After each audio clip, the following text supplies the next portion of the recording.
of resistance. It's an indicator of resistance that you've let get a pretty good head of steam up. It's an indicator that it's time to take a nap or jump trains. Things happen, simultaneously, right? You can have joy and fear at the same time. No. You can focus on this and feel joy and focus on this and feel fear, but you can't focus on them both at the same time. However, your inner being is always focusing upon joy. That's why when you focus otherwise, you feel fear. So let's say you're on the top of a ski hill, right? And there's a lot of joy waiting for you. Yeah. But there's also fear going along, kind of keeping you safe, not overdoing it. I don't know. I'm exploring. Well, if you feel joy, jump. If you feel fear, climb back down the ladder.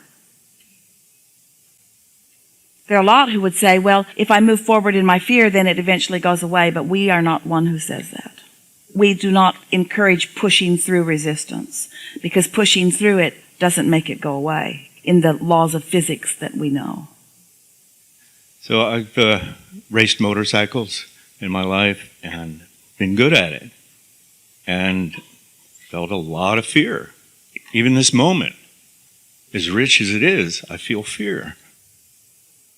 So are you saying to us that there's a mix of vibration that's moving about within you, and that your emotions follow that mix of vibrations? Yeah. And that your point of focus determines how the vibration, you're thinking about riding, and you join your inner being in the successful thought of riding. And then you worry about crashing and burning, and then you depart from your inner being long enough to feel that. So the question that we would be asking ourselves is, what is the predominant feeling about this? Predominant, most often felt, strongest. What is the true momentum about this? Because if you're moving really fast, it's like sticking a stick in the spokes of a bicycle. You can kind of come up short about it. And so the faster the momentum is going, the more uncomfortable an errant thought in opposition will be.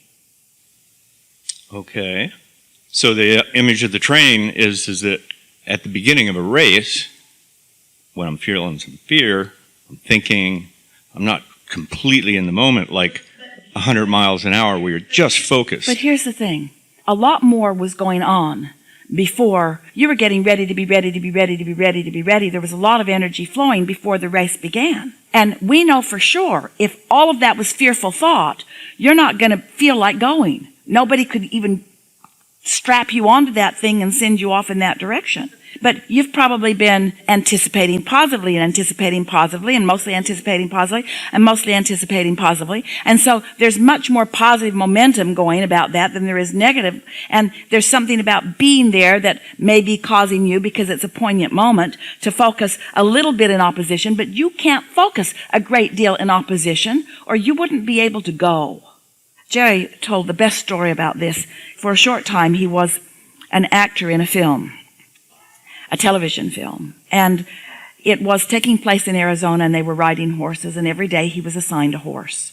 So he went out to get his horse one day, and there was a horse that Jerry could just feel was really in a mood. And when that horse was assigned to him, he said to the wrangler, "I don't want that horse." And the wrangler said to him, "Well, are you afraid of it?" And Jerry said, "Well, I'm delivering lines, and I just don't think a horse that's feeling like that is the best choice for me." And the wrangler said, "You're afraid of that horse."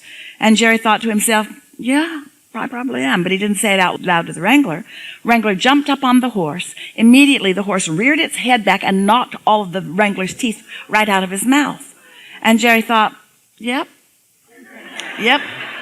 that's about right. So there is guidance. Jerry's intention was to get on a horse and ride it and deliver his lines. He had intention for success. He had intentions for a lot of things. And this horse, he could feel, did not feel like it fit in with his intentions. So the wrangler really wanted him to take that horse. If his fear had been less, in other words, if his awareness of the discord of this horse in this situation had been less, he might have gotten on it, and it might have been disruptive. It might not have knocked his teeth out. But the experience was such that it gives us an opportunity to say to you something that you sat down wanting us to say to you, which is, isn't fear to our advantage sometimes? Isn't fear guidance? Yes, it is. Yes, it is. If we were standing in your physical shoes, we would not move forward in fear, but we would not let fear paralyze us either. We would find a way around the fear. We would find a way, because there are so many things that you can think that carve out a less resistant path. All that fear means is that you have discovered a highly resistant path.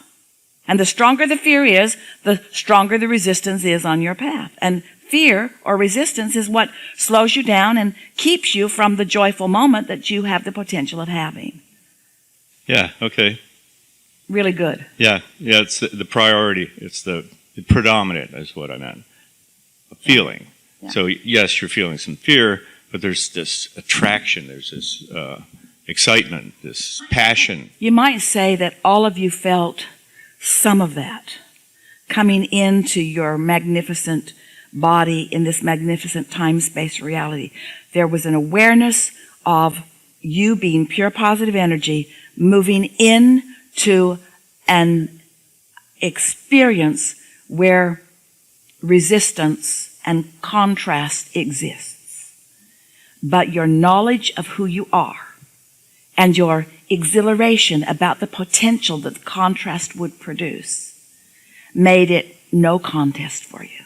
Every one of you, knowing full well that resistance exists and that contrast exists, said, yippee, let me come forward.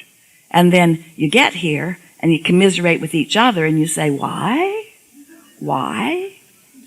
Sort of for a while looking outside yourself for some relief. But once you get your bearings and once you remember who you are and once you come back into conscious recognition of your own guidance system, and once you then begin deliberately exploring the contrast and seeing contrast as choices, and then you find yourself a better chooser, then in the choices there's much less fear. When you choose, there's no fear. It's when you believe that something else is choosing for you. If you think that fate is choosing for you, then you're off base. That's not what your inner being knows, and you would feel uncomfortable. But when you are good on your motorcycle, you know what you're doing. You rode it slowly at first. You know the rules of the road. You understand what it looks like, the territory that you're going to be traversing over. You understand your machine. You are an extension of your machine. And so now your knowledge frees you from fear because you understand you're in control of your outcomes. There's not some chance or fate or someone else or some condition that controls you. You do.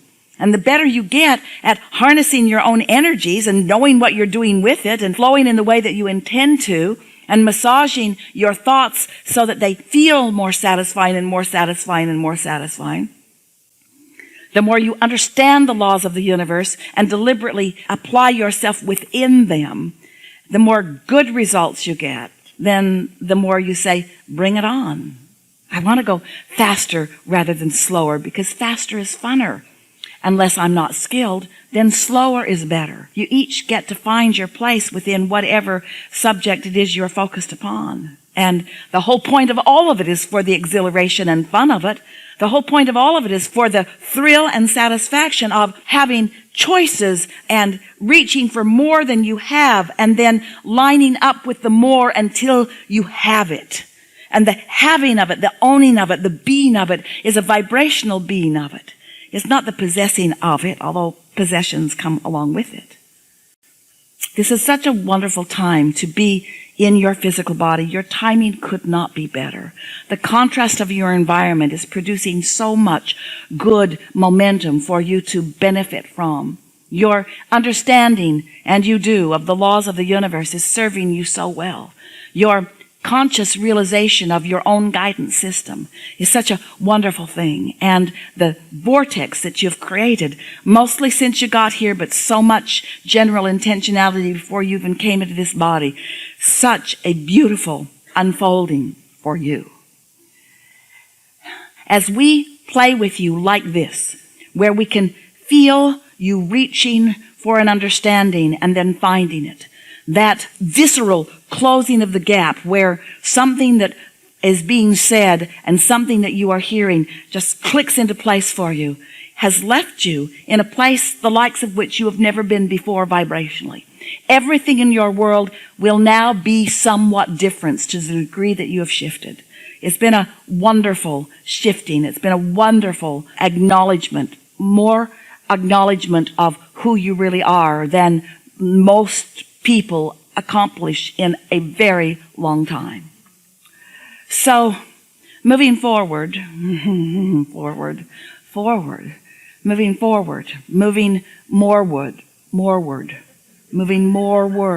moving into more, moving moreward into what you've already created, relaxing into this path that you've already carved out, and tripping sometimes, but running sometimes. Set an intention as this voyage is coming to a completion that you want to every day feel more like this.